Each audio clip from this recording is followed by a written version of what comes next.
এনসিপির এই তথাকথিত বাচ্চাদের পিরিয়ড হইছে। প্রাকৃতিক নিয়মে পিরিয়ড হইলে মেয়েদের মুড সুইং করে ঘন্টায় ঘন্টায়। কিভাবে বললাম এটা? প্রথমে মাস্টার মাইন্ডের কথায় আসি। মাহফুজ আলম তার নিজস্ব নির্বাচনী এলাকা থেকে নির্বাচন করার মনোবাসনা ব্যক্ত করেছিল। পরবর্তীতে ঢাকার একটা আসন থেকে নির্বাচন করার মনোবাসনা ছিল। এখন শুনতে পাচ্ছি সে নির্বাচনে অংশ নেবে না। কেন নেবে না? কারণ যেই পরিমাণ টাকা লুটপাট করেছে সবকিছু নিয়ে অস্ট্রেলিয়া চলে যাবে। কারণ অস্ট্রেলিয়াতে তার সব কিছু গুছানো আছে। তার যে আপন ভাই সে অস্ট্রেলিয়ায় থাকে, মোটা অঙ্কের একটা টাকা অস্ট্রেলিয়াতে হুন্ডির মাধ্যমে পাচার করেছে। অস্ট্রেলিয়াতে বাড়ি কিনেছে, প্রপার্টি আছে, ল্যান্ড আছে। বুঝতে পারতেছেন আপনারা? বাচ্চারা এখন মুড সুইং করছে, এখন আর নির্বাচনে অংশ নেবে না। কিভাবে নির্বাচনে অংশ নেবে? নির্বাচনে অংশ নিলে জামানত রাখতে পারবে?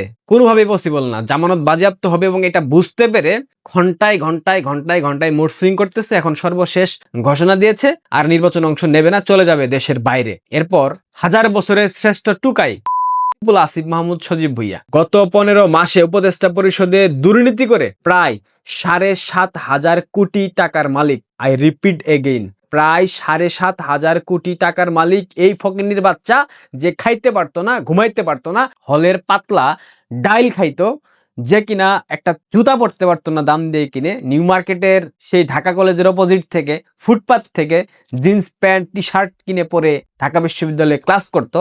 এই পোলা এখন 7,500 কোটি টাকার মালিক। ভাবতে পারেন আপনারা? বাংলাদেশ আওয়ামী লীগ 16 বছরের শাসনামলে যত দুর্নীতি না করেছে এই পোলারা গত 16 মাসে এর থেকে কয়েক গুণ বেশি দুর্নীতি বাংলাদেশে করেছে। দেশের বিভিন্ন প্রান্ত থেকে লুটপাট করে টাকা হুন্ডির মাধ্যমে বিদেশে পাচার করেছে। কাতারে এই বাচ্চার প্রপার্টি আছে, দুবাইয়ে ফ্ল্যাট আছে, কাতারে বাংলো আছে। ভাবতে পারেন আপনারা? সুইজারল্যান্ডেও তার সবকিছু ঠিকঠাক করা আছে।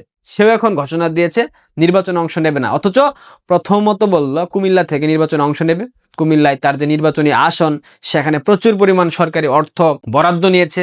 এরপর ঘোষণা দিল ঢাকা 10 থেকে নির্বাচন করবে, সেখানেও 2-4 দিন গণসংযোগ করে এখন সব শেষ ঘোষণা দিয়েছে নির্বাচন করবে না। ত্রয়োদশ জাতীয় সংসদ নির্বাচনে অংশগ্রহণ করছি না। আমি জাতীয় নাগরিক পার্টি এনসিপিতে আজকে যোগদান করছি। সে বলেছিল না সে কোনো রাজনৈতিক সংগঠনের সাথে সম্পৃক্ত হবে না, না বিএনপি না এনসিপি, সে সম্পূর্ণ নিরপেক্ষ থাকতে চায়। পোলাদের মুড সুইং এত দ্রুত হয় নারীদের থেকেও বেশি। সকালে গণ অধিকার পরিষদের নির্বাচন করবে, গণ অধিকার পরিষদের হয়ে, সেটার জন্য মনোনয়ন পত্র নিয়েছিল কিন্তু জমা দেয় নাই। সন্ধ্যাবেলা গিয়ে যোগদান করেছে এনসিপিতে। এনসিপির মুখপাত্র এখন আসিফ মাহমুদ ছেলে। অথচ কথা ছিল গতকাল পর্যন্ত ঢাকা 10 আসন থেকে নির্বাচন করবে স্বতন্ত্র হয়ে। সকাল সন্ধ্যা মুড সুইং করাইতেছে। এই প্রতারকদেরকে আপনারা দেশের নেতৃত্বে দেখতে চান? যারা এখনো এনসিপির উপর ভরসা রাখেন, যারা এখনো ভাবেন এনসিপি আপনাদেরকে নতুন দ্বার উন্মোচিত করে দেবে, আপনারা এখন সেই বিশ্বাস নিয়ে আছেন? এরা যে এক একটা রাজাকারের নাতিপুতি, রাজাকারের বাচ্চা, এটা তো মাননীয় প্রধানমন্ত্রী আরো 17-18 মাস আগেই বলে দিয়েছিলেন। কেউ তো বিশ্বাস করে নাই। এখন জামাতে যে যুগ দিয়ে তারা কি বুঝাইলো? বন্যেরা বনে সুন্দর, শিশুরা মাতৃকুলে। এনসিপি জামাতের কুলে সব থেকে বেশি সুন্দর, কারণ তাদের সৃষ্টি জামাতের ভ্রূণ থেকে, জামাতের ডিম্বাণু থেকে, জামাতের শুক্রাণু থেকে। এই বুলারা তো জামাতের কাছে ফিরে যাবে, এটা খুব স্বাভাবিক না? আসিফ মাহমুদ টুকাইয়ের এনসিপিতে যোগদান উপলক্ষে নাহিদ ইসলাম একটা স্টেটমেন্ট দিয়েছে। আসেন আমরা ভিডিওটা একবার দেখি। জনাব আসিফ মাহমুদ সজীব ভুইয়া তিনি এবারে নির্বাচনে অংশগ্রহণ করবেন না, বরং আসিফ মাহমুদ সজীব ভুইয়াকে জাতীয় নাগরিক পার্টি এনসিপির মুখপাত্রের দায়িত্ব দিচ্ছি। পার্টির পক্ষ থেকে তাকে মুখপাত্রের দায়িত্ব প্রদান করা হয়েছে, দায়িত্ব দিয়ে দিছে। এরপর আসিফ মাহমুদ সজীব ভুইয়া গণভোট নিয়ে আবার একটা স্টেটমেন্ট দিচ্ছে। আসেন সেটাও দেখি। আপনারা যদি গণভোটে হ্যাঁ ভোট দিয়ে নির্বাচিত করেন, এই সংস্কারের মাধ্যমে বাংলাদেশ আমি মনে করি যে 100 বছর এগিয়ে যাবে। গণভোট এবং সংস্কার বলা তোর ওইটা দিয়ে ভরে দেওয়া হবে।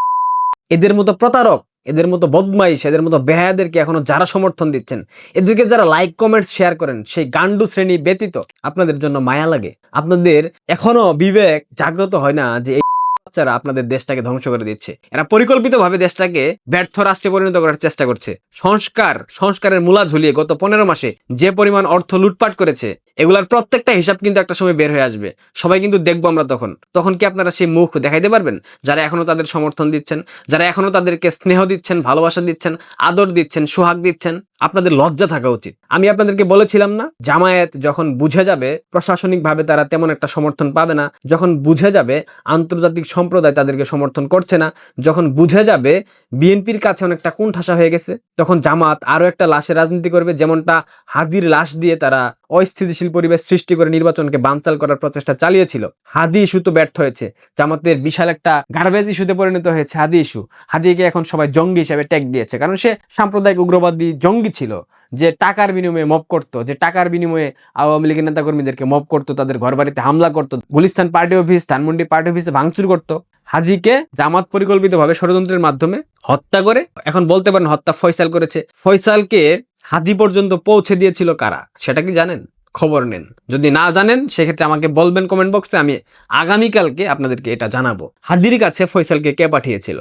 যেটা বলতেছিলাম, আরো একটা লাশ প্রয়োজন জামাতের নির্বাচনকে বানচাল করার জন্য। সেই জন্য আজকে হাদি চত্বর ঘোষণা করা হয়েছে, যে শাহবাগ চত্বরকে, যেখানে গণজাগরণ মঞ্চ হয়েছিল, যেখানে গণজাগরণ মঞ্চের মধ্য দিয়ে রাজাকারদেরকে ফাঁসির কাস্টে ঝুলানো হয়েছিল, সেই চত্বরকে এখন হাদি চত্বর ঘোষণা করেছে তথাকথিত ইউটিউবার পিনাকি ভট্টাচার্য। পিনাকির অনুসারীরা সেই হাদি চত্বরে আজকে কর্মসূচি দিয়েছিল হাদি হত্যার বিচারের দাবিতে। সেই কর্মসূচিতে গুপ্ত সংগঠনের একজন জাপানিজ 9mm অস্ত্র সহ ধরা পড়েছে, অনেক অত্যাধুনিক পিস্তল। কেন গিয়েছিল সেখানে পিস্তল নিয়ে? সেখানে পিস্তলের কাজটা কি? এই অস্ত্র সম্পর্কে ধারণা দিয়েছে সেনাবাহিনীর একজন কর্মকর্তা। সেই ভিডিওটাও আপনারা একবার দেখেন। মানে যেটা পুলিশ ফরেন্সিক করছিল ইয়ার মধ্যে, ওটা ছিল AP.32 ammunition, same pattern ammunition, same pattern জিনিস, সেম ম্যাগাজিন। এবং এই যে অস্ত্রটা আছে, অস্ত্রটা এমন না যে অস্ত্রটা কিন্তু পরিত্যক্ত, অস্ত্রটা কমপ্লিটলি ওয়াকিয়েবল অস্ত্র। তো এই জিনিসগুলো খুব ভয়ঙ্কর জিনিস। চোরাগত হামলা করে গেলে এটা ঠেকানোর কোনো কায়দা নেই। আমি ফার্স্টে ভাবছিলাম যে হয়তো ইনিশিয়ালি এটা হয়তো লুটকিত অস্ত্র হবে, বা ছোটবেলা থেকে আমি একদম 5 স্টার থাকতো সন্তোষ বলে, দেখলাম যে এটার সাথে এটার কোনো ইয়াই নেই। এই পিস্তল দিয়ে যদি কাউকে গুলি করা হতো, তাকে রক্ষা করা কোনোভাবেই পসিবল ছিল না। পিস্তলের কি ডিজাইন, কি মডেল, তার সক্ষমতা কতটুকু, সেটা তো আপনারা সেনা কর্মকর্তার মুখে শুনতে পেলেন। আমি বলেছিলাম না গত কয়েকদিন পূর্বে একটা ভিডিওতে, যে নেক্সট লক্ষ্যবস্তু আসিফ মাহমুদ, সজীব ভুইয়া, হাসনাত আব্দুল্লাহ, হতে পারে নুরুল হক নূর, হতে পারে ব্যারিস্টার ফুয়াদ। বাংলাদেশের মানুষ যত অসভ্য হোক না কেন, বাংলাদেশের মানুষ যতটাই উগ্র হোক না কেন, তারা কখনোই কোনো মৌলবাদী শক্তিকে নির্বাচনে ভোটের মাধ্যমে ক্ষমতায় আনবে না। তারা কখনোই স্বাধীনতার বিপক্ষ শক্তি, মুক্তিযুদ্ধে যারা বিরোধিতা করেছিল, যারা আমার দেশের মা বোনদের সম্ভ্রমহানি ঘটিয়েছিল, যারা আমার দেশের মুক্তিযোদ্ধাদের রক্ত ঝরিয়েছিল, 30 লক্ষ মুক্তিযোদ্ধার রক্তের বিনিময়ে যে স্বাধীনতা, 2 লক্ষ মা বোনের সম্ভ্রমের বিনিময়ে যে রাষ্ট্র, যে সার্বভৌমত্ব আমরা পেয়েছি, এই মাটিতে দাঁড়িয়ে কখনোই বাংলাদেশের বুদ্ধি বিবেক সম্পন্ন মানুষ জামাতের মতো দলকে ভোট দেবে না। আর 71 বিষয়ে জামাতের যে চুলকানি শুরু হয়েছে, 71-এর বিভিন্ন বিষয়কে জামাত যেভাবে হেনস্থা করছে, সবকিছু দেখার পর বাংলাদেশের মানুষ এই সিদ্ধান্তে উপনীত হয়েছে, মন্দের ভালো বিএনপি, কিন্তু জামাতকে কখনো ভোট দেওয়া যাবে না। এখন জামাত যদি এটা বুঝে যায়, জামাত তাদের ইতিহাসে সব থেকে বেশি আসন পেয়েছিল 18টি, অথচ এনসিপির সাথে জামাত জোটে 30টি আসন ছেড়ে দিয়েছে। জামাত কি 30টা আসন বাংলাদেশে পাবে? অতীতের তুলনায় জামাতের বর্তমান সক্ষমতা বেশি, তাদের জনসমর্থন একটু বেড়েছে, সেটা হতে পারে 10% অথবা 15% ধরে নিলাম, তার থেকে বেশি তো কোনোভাবে সম্ভব না। সেই ক্ষেত্রে জামাত কয়টা আসন পাবে আর এনসিপি কে কয়টা আসন দেবে? জামাত আলটিমেটলি বুঝতে পারছে যে তাদের নির্বাচনে সুযোগ সুবিধা তেমন একটা হবে না। বাংলাদেশের মানুষ তাদেরকে ওই রাজাকার, ওই যুদ্ধাপরাধী হিসেবে বিবেচিত করে, কারণ তারা এখন পর্যন্ত তারা তাদের অন্যায়ের জন্য, তাদের সেই কৃতকর্মের জন্য মাফ চায়নি, ক্ষমা প্রত্যাশাও করেনি, ক্ষমা প্রার্থনাও করেনি। সেক্ষেত্রে জামাতকে বাংলাদেশের মানুষ কখনোই ক্ষমতায় আনবে না। জামাত এটা বুঝে গেছে এখন কিভাবে নির্বাচনটাকে পেছানো যায়, কিভাবে নির্বাচনটাকে বানচাল করা যায়, সেটার জন্য মোক্ষম উপায় একটা সুপরিচিত ব্যক্তির লাশ সামনে নিয়ে আসা, যেটার দায় দেওয়া হবে বিএনপির উপর, কারণ আওয়ামী লীগ এই মুহূর্তে উপস্থিত নাই। এবং সেটাই করেছে জামাতের পদবালক পিনাকি ভট্টাচার্য।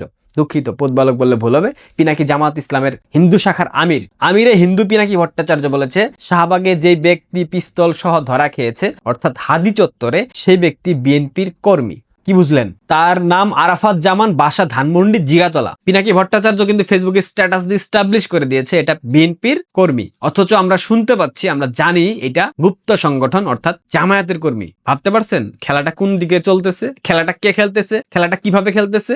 বিএনপি কি এখনো বুঝতে পারছে না এগুলা, যে তাদেরকে পরিকল্পিতভাবে ফাঁসানোর চেষ্টা করা হচ্ছে? হাদি হত্যাকাণ্ডের দায় প্রথমে মির্জা আব্বাসের উপর চাপিয়ে দেওয়া হয়েছে, যখন দেখতে পেল এটা মাঠে টিকছে না, এরপর আওয়ামী লীগের উপর দায় চাপানোর চেষ্টা করা হলো। ওইটাও মোটামুটি গুবলেট পাকিয়ে ফেলেছে জামাত, তারা সফল হয়নি সেই মিশনে। এখন নতুন মিশনে হতে পারে হাসনাত, হতে পারে নাহিদ ইসলাম, হতে পারে আসিফ মাহমুদ, হতে পারে ব্যারিস্টার ফুয়াদ, হতে পারে নুরুল হক নূর। যে কোনো একটাকে বলি দেবে, যে কোনো একটা বকরিকে জামাত বলি দেবে, এবং সেইটা জানুয়ারি মাসের যে কোনো একটা সময়ে আপনারা দেখবেন। ভালো থাকবেন, পারলে শেয়ার করে দিয়েন। গুপ্ত সংগঠনের এই অপকর্মগুলো বাংলাদেশের মানুষের জানা উচিত। সাবস্ক্রাইব করে দিবেন। ধন্যবাদ।